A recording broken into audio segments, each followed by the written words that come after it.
पेशंटची तब्येत थोडीशी गंभीर होत चाललेली आहे आणि BP BSL म्हणजे ब्लड ग्लुकोज लेवल तपासली तर त्यांची BP 210/100 आहे.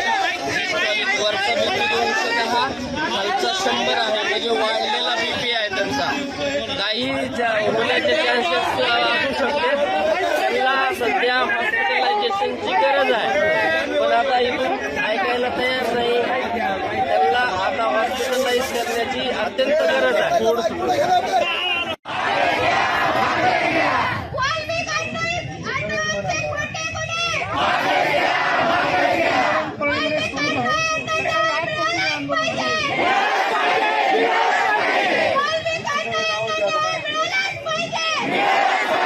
या ठिकाणी वाल्मिक कराडेंच्या आई स्वतः बसल्या आहेत. त्यांची उद्भवती प्रकृती बिघडलेली आहे.